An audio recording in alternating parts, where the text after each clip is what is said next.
What's shaking? Hey, I'm Rick Jordan. Today, we're going all in. All right, everybody wants to get in the world of digital marketing. But you know what? Everyone's thinking that they can just throw some ads up and then all of a sudden you're successful. That's not the case. I hope you know that, and it's not overnight either. Today, we're going to talk to my guest who has worked with amazing, incredible brands like Samsung's, Brookfield, Subway. Everybody knows these names, right? You know, even has been featured on media outlets like CNBC, Medium, Yahoo, Digiday. You know, all of these amazing accolades and just locations where he showed up and shared his knowledge. But you know what? They got nothing on that because today he's on All In, and I am happy to welcome John. What's up? You're going to have to pronounce your last name. I should have asked you this, bro. Sampogna? Sampogna. Huh? That's awesome. Yeah. The silent G. It gets everyone. I got a lot of Sampognas. Yeah. And, but yeah, Sampogna. I'm glad I asked you to do that, man. That's awesome. Dude, it's good. It's good to have you on because, I mean, I hope I didn't even name your company because your company is like the best, right? It's a Wonder Sauce. Dude, where did that name come from? That is my first question, dude. It's such a random story. So good. When that makes it fun. A business like 12, 13 years ago, it was a URL that we owned that we had a bunch of random URLs that we bought. Dude, you do the same thing? Like one time I bought mybutt.com. I'm not kidding. But it was literally like, It was as simple as that. Like you would have an idea and you would just search it on GoDaddy or something and buy it if it was available with no intention of starting a business. And our chief creative officer at the time, he was hosting his work before Wondersauce on wondersauce.com because someone had his name. So it was just hosted there as a joke, and he would point people to it if they needed to see his work. And we eventually started freelancing under the name Wondersauce because we thought we could charge more money if we had a company. And then when we actually launched the business, we just kind of like didn't think about it and called it that. And we had people saying like right away, that's such a terrible name. You're never going to amount to anything. People aren't going to take you seriously. And we were like, nah, it's fine. It's cool. And then it was good. It's been great because like a dozen years later, people still love it. And whether you don't like the name or love it, it's people don't forget it. And there's a lot of weird puns and stuff that come out of it. So, well, dude, look at like Twitter, right? I mean, I know it's X now, but what kind of a name is Twitter? You know, tweet, twat. I mean, whatever. You just so many things can come from that, you know. But Wondersauce, dude, it's awesome. I heard my assistant gave me the name today. I was like, "Are you kidding me?" I'm like, "That's awesome." Like, no, it's so cool because I mean, this is an important part of branding too. I mean, we're going to talk about digital marketing today, which is that, of course. But it's like the way I've always framed up marketing versus branding is your message, and marketing is the way of delivering that message. You know. Yes. That's simple. So, but a name very much can convey what that message is. You know, and that's cool because this is a pattern interrupt, dude. It stopped me. Like I stopped walking through the office with the studio. Like I stopped like Wondersauce. Whoa. Yeah. And I always think that if you talk about branding, it's like if the name of your company is Wondersauce and your work is sloppy, you're not serious at any moment. You're inconsistent and everything like that. It's kind of a joke. But if you balance a somewhat goofy and whimsical name with great results, being on time, showing up, being consistent, it's a cool vibe you can set. So I do think that like the line is fine when you set a name like that. Right on. But, I worked with a company one time for ads. They were called Lemonade Stand. You know, and they work specifically with, I think they're out of San Diego. They're out of SoCal. I know that, you know. Long story short, we didn't get the results we were looking at, but I always thought the name was actually pretty fantastic too. You know, a great brand. Yeah, it's a cool name. Yeah, really cool. Same thing. Maybe you'll look them up now. I don't know. You know, good people there too, brother. Really good people there. It's nice. but that's important to know too. And maybe this is a great point to kick into a conversation because I started it out this way, right, with my intro to you, and you're so brilliant at this. You are the genius here, so please educate me and all of our listeners. I've noticed, you know, depending on not so much the agency, but maybe it could be the campaign or whatever, a lot of people think they're just going to throw up ads, you know, and throw it into a funnel, you know, or some kind of conversion tactic, and all of a sudden we're just going to sit back and let the money roll in. You know, clearly, I mean, in simplistic terms, I don't think everybody actually truly 100% buys into that fallacy. At the same time, it always kicks in the back of your head like, oh, this is all I need to do. not true, right? Yeah. God, that is such a loaded question because you can take it in so many directions. But that's why it's interesting. I think the cool thing about where we are now with marketing is we're at a bit of an inflection point. I think that even a little pre-COVID, but definitely like through it and then coming out of it, I think a lot of brands and marketers were living in this performance marketing direct response world where they became trained that I put X amount of dollars into Meta and Google, and then money comes immediately out. Yeah, and right on. Everyone wants to immediately start talking about, well, what's your cost per acquisition? What's your return on ad spend? Yeah. And those are really valuable channels that work, but they're incredibly expensive and competitive. And I feel like brands have lost sight of how important it is to actually build a brand and tell a story and to have something that will live without a spend behind it, because it's not sustainable for small businesses or even scaling businesses to have every one of their core messages be supported by something paid. And everyone's always talking about, like, how do you drive earned media? How do you go viral? All that stuff, right? And there's no formula to that. Yeah, but I'll tell you one thing. The only way to do it is to build a brand platform and to stand for something and to get your organization comfortable with the idea of testing and putting a lot of interesting messaging out there to see what resonates with customers. And that doesn't cost any money if you're doing it correctly. And then the stuff that's working, you start to put money behind. But I think right now we're in this kind of like phase of evolution, and people are afraid to depart from what's, quote, working because they don't want their like weekly analytics report to be flawed and to show any type of like straying from the norm. But I like, old school traditional brand building. I think it still really works. I'm with you, brother. Yeah. I mean, it's a good point, right? And we can disclose something here. It's like, outside, unless I actually don't know how you got booked on the show, because I've got a team that does that, right? And you probably have a team or you hired an agent to find the awesome shows, right? So thanks for coming on my awesome show. I'll say it that way. Thanks for having me. But to be on here, it's like there's no money exchanging hands. No. And this is a part of that storytelling that you're talking about. And over the years, it's like even the show, I've built it up. It's become a big part of my brand. A lot of big reasons why I've been on such big nationwide media like News Nation, Newsmax, Cheddar, all of that is because they've checked out my other content that I have out there, like the show and everything else, so it's part of that storytelling you're talking about. And this right here, I would encourage anybody to do, and still to this day, it doesn't matter how big the show is. And especially it doesn't matter how small the show is, dude, I'll guest on almost anything. Yeah, exactly. And it's like looking at it beyond the immediacy of any monetary gain.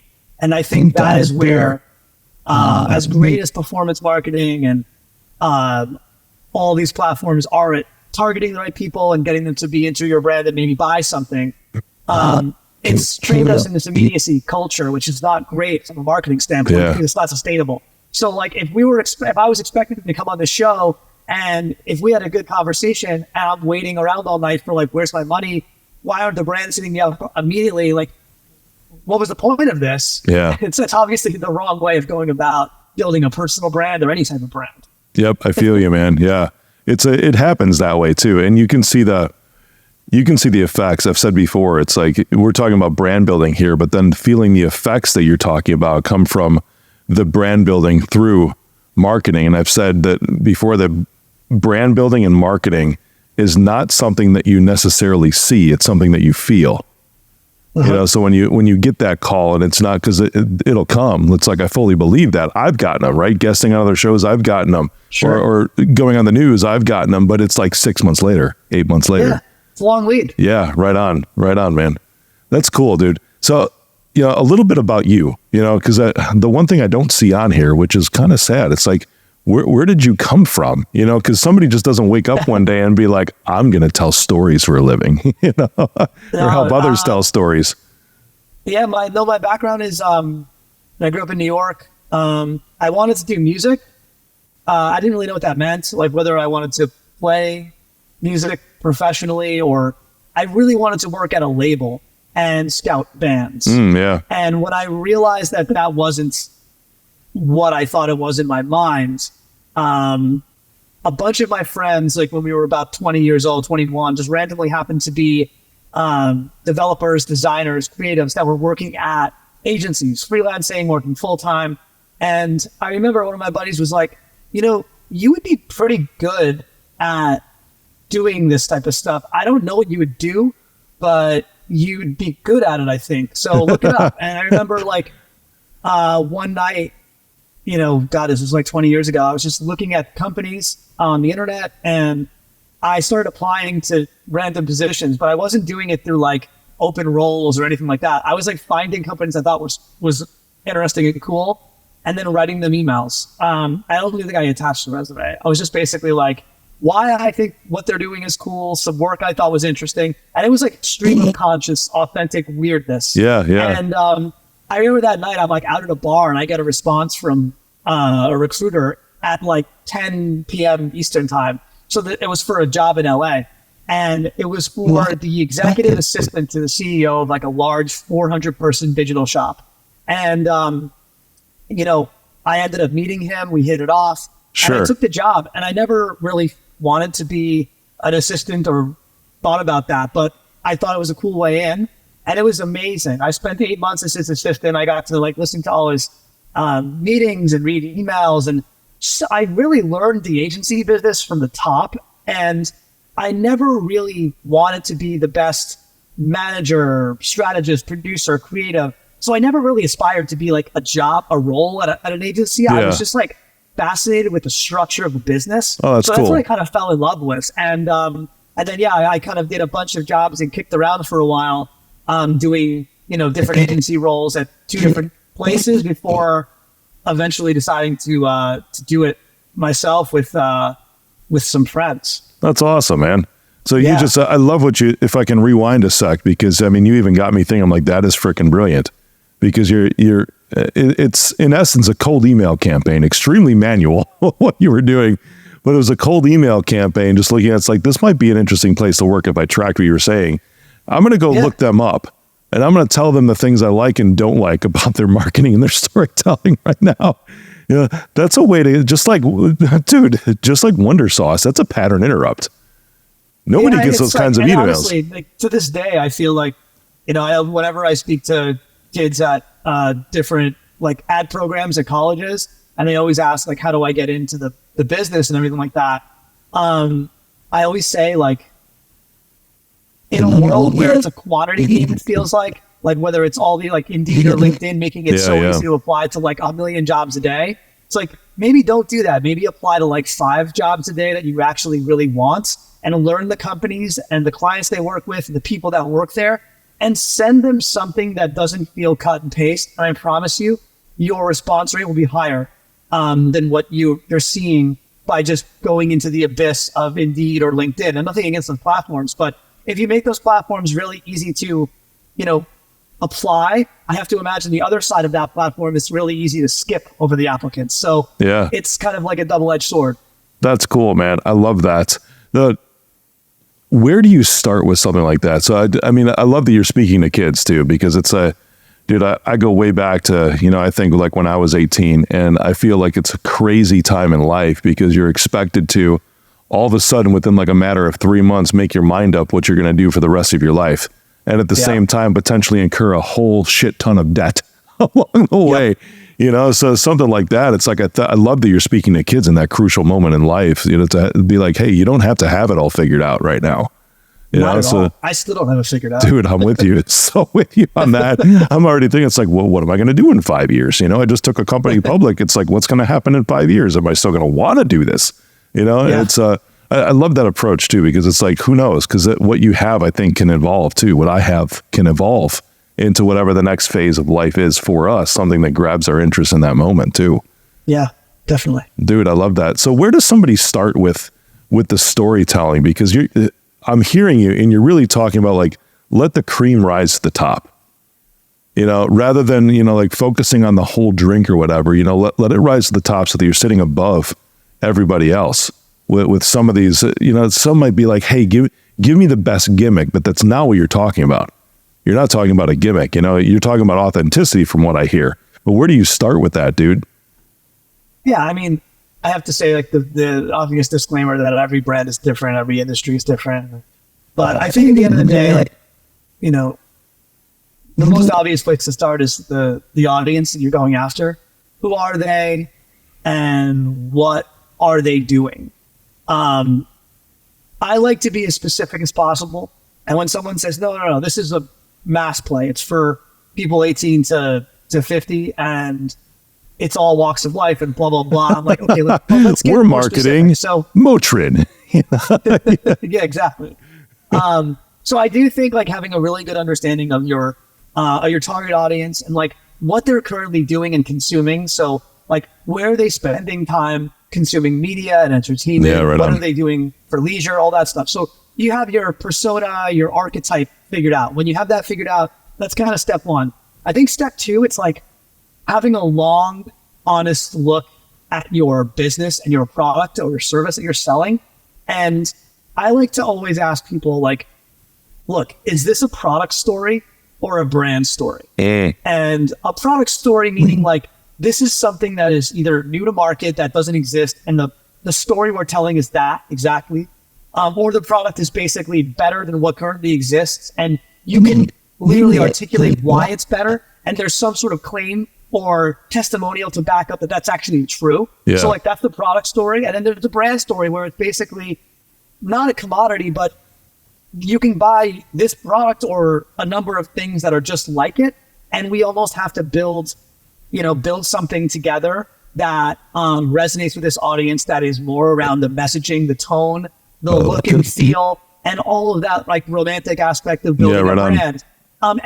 Something can live somewhere in the middle, but I think at the end of the day, like if you can lean in one direction, it really helps because we're trying to get to like a product benefit or a brand benefit, something that we can basically use to tie to the audience where we're saying like biggest pain point is this that the audience has, and our product benefit is here. So the message has to connect between the two. Yeah. Then we're able to like kind of like double down our focus. And I think getting copywriters, creators, any type of creative focused is so crucial. So the more specific we're able to be around the product, its benefits, and who we're going after in terms of that audience is really the best way to start like crafting a brand story. That's awesome. Now you mentioned something too, which got my brain thinking. I wanted to hit this with you today, and I think it's a good segue into that. You mentioned the word copywriter too, of course, because you're assembling the team around, especially if it's a brand story. Sure. Dude, AI, right? Because everything that everybody sees, it's like copywriters are going out of business. It's like even I've got plenty of lawyers being a public company, and my corporate counsel is like, yeah, AI is going to replace most lawyers. I'm like, dude, even litigators? He's like, especially litigators. I'm like, no way. I'm like, I can see, like, here's me, a dude with a public cybersecurity company, right? I'm like, there's no, like, because I've got the creative side. Dude, look what we're doing right now, right? I'm not a normal cyber dude. I love content. I love creativity. I started as a musician also, right? When I was 5, dude, played on stages, all over the country in front of thousands of people. So I've got that side of my brain working too. But the AI portion of this, especially the lawyers, he's like, yeah, I'm like, what about transaction lawyers? I'm like, because they could easily write business contracts, no problem, and then it's like interfacing almost with a human, but I don't know about litigators because that's where I see like the creativity. He's like, absolutely litigators. His point, and I want to draw this parallel, or if you can help me draw this parallel today, he's like, absolutely litigators, because that's the creativity portion of it. And he goes, and litigators that are not using AI are going to go out of business. Their firm's going to shut its doors. The ones that actually stay in business are not the ones necessarily being replaced by AI. They are the ones that have learned to use it the best to make them the best at what they're doing. Is that a parallel to marketing, copywriting? 100%. 100%. And I feel like the law example, I've heard that one before. It's good because, having dealt with lawyers now for 20 years, it's like, there's the conversation where it's the high value conversation that you're getting paid your $1,000 an hour or half hour, whatever it is. You're talking on the phone with someone. And then after that, like someone's got to write it up. And that process takes hours and it racks up a bill.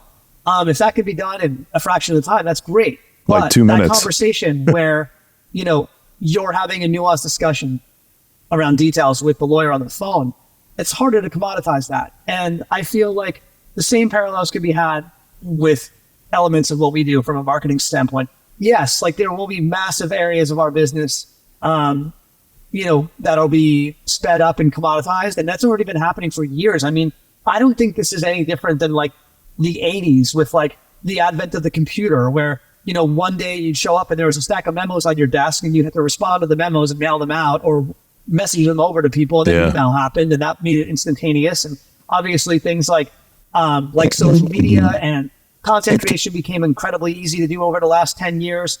I think that like AI is the next logical progression of all that. And truly creative people that have perspective and can tie like the weirdness of, something they learned from doing like an automotive account 10 years ago to a consumer packaged goods deliverable. Like even they're going to come up with a cool idea. And if it takes them 5 minutes to come up with the idea and then, another 5 minutes to have AI generate, 50 versions of that idea that they can then spend time looking through and finding the best, 2 to 3 they really like and then making them better. That's amazing because the work is going to be better. But I think that like, if people think you're just going to be able to spit in a lazy prompt and get a result out that's going to replace the copywriter, that's not going to be a thing. Like, but like elements of what we do and what many businesses do will be largely commoditized, but that's just the speed of tech, and that happens all the time. That's a good point there too, because the way you've described it, it's almost like you're starting with the prompt, and as you're saying that, I'm starting to recognize that I'm doing some of these things.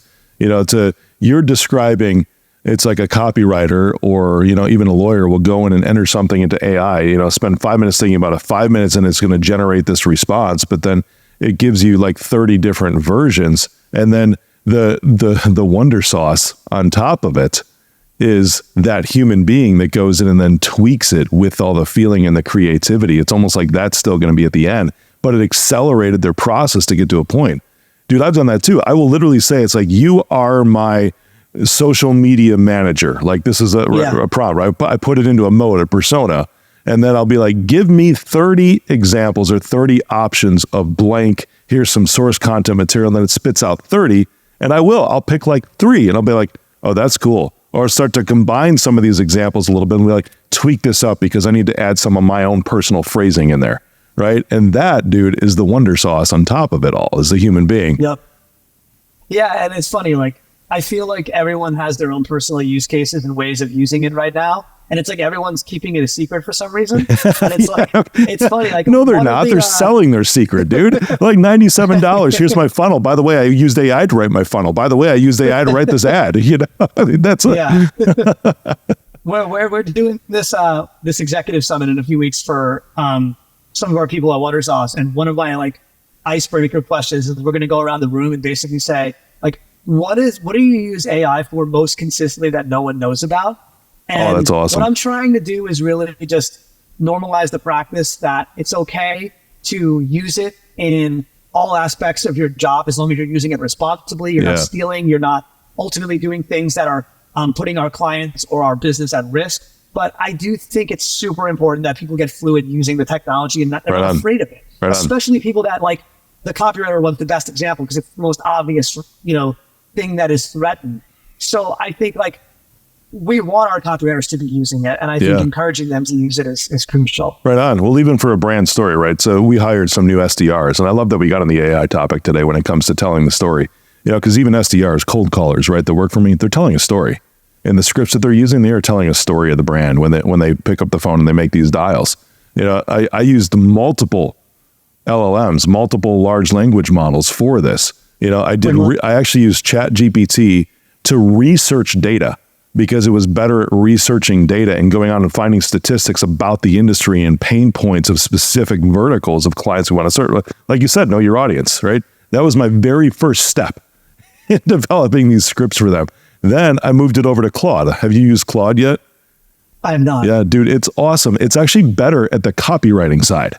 Okay. And what's cool is you can create projects in there. I'm glad we went this way because I've never talked about this on the show before. Now everybody's going to save this episode and play it like a million times. This is good content, bro. Yeah. So you can create a project. But what I did is I used ChatGPT for the research and created maybe 8 or 9 different documents.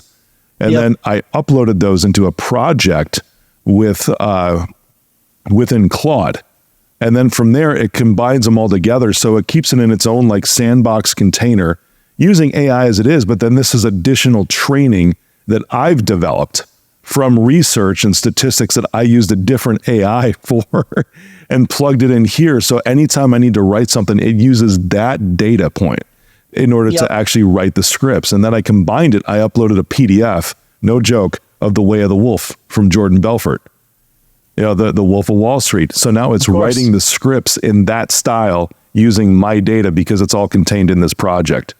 It's freaking awesome. I could see you using it, dude, to where you could actually take a customer you have, a client, get all the data for their brand story and everything else, and then plug it into a project within Claude, and then add some existing material that you've used already.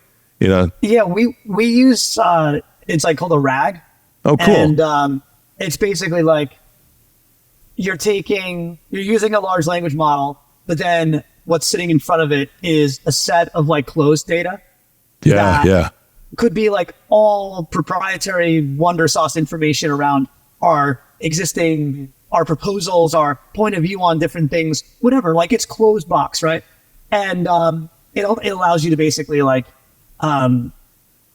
use the beauty of Gen AI, but in a more controlled data sense. So you're getting work that is inspired by things you've already done and said versus just like the ether of everything that's ever existed on that topic and things you may not believe or have to fact check and everything like that. So, that's cool, man. I'll have to check it out. Yeah, it's pretty awesome, brother. I'm glad you're using it that way too. You're pretty much doing what a lot of organizations are taking advantage of now too, is they're taking their own internal data sets. And then they're adding to, they're using that, it's something that's proprietary to you, but then enhancing the large language model as it is, which then becomes unique to your company. Yep. That's awesome, dude. Very cool. Yeah, super cool. This is a great combo. I'm loving it, dude. So what's next for Wonder Sauce? Where do you see this going? Yeah, I mean, we're based in New York. We're about 100 people, and the business is split between 3 key focus areas. We do a lot of content creation and campaign development, which is what we've been talking about largely here. The next part is we do a lot of media buying. So everything from, social, search, TV, out of home, digital out of home, CTV, all that stuff.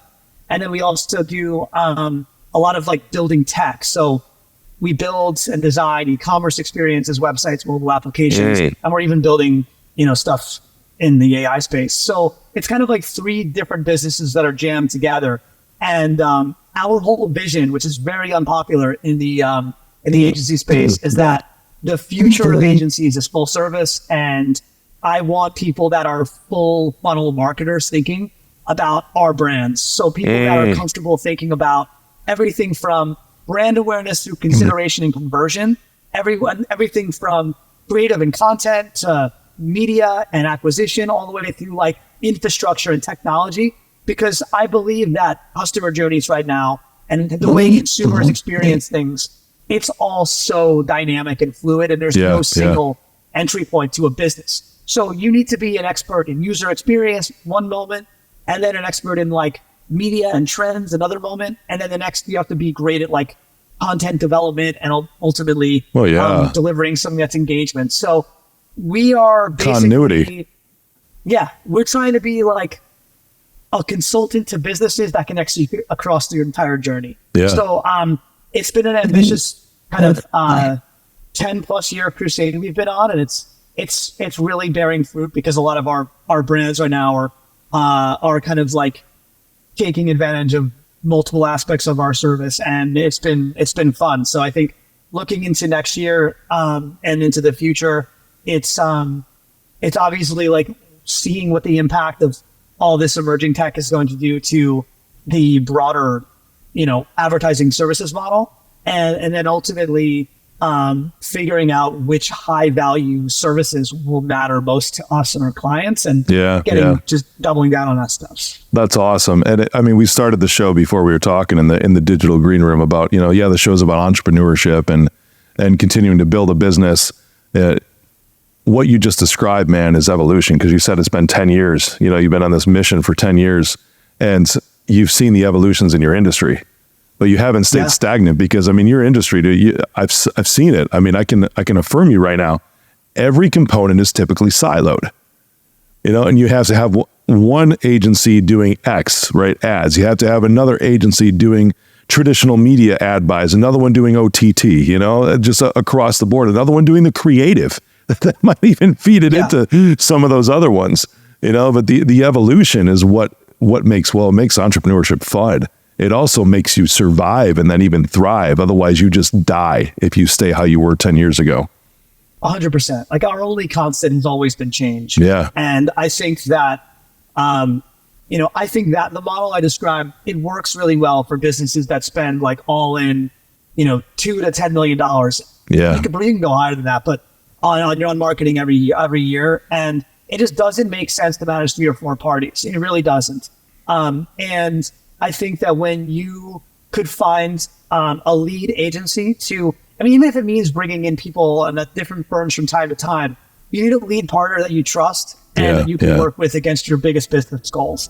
And that is what we believe to be the most crucial thing in terms of scaling businesses. I don't want to be, managing a website and focused on conversion rate, managing a media plan and focused on lowering the CPMs or, lowering the CPA and then, working on your creative campaign. Yeah. I want the ultimate goal to be whatever it is and to have all those tactics and efforts to be leveling into that goal. And if it's not working, then you know who to blame. And if it is working, then that's great. But to me, like that's such a crucial part of where the internet is going right now, because I don't think the consumer knows where Instagram and TikTok start and where a brand's website ends. It's right on.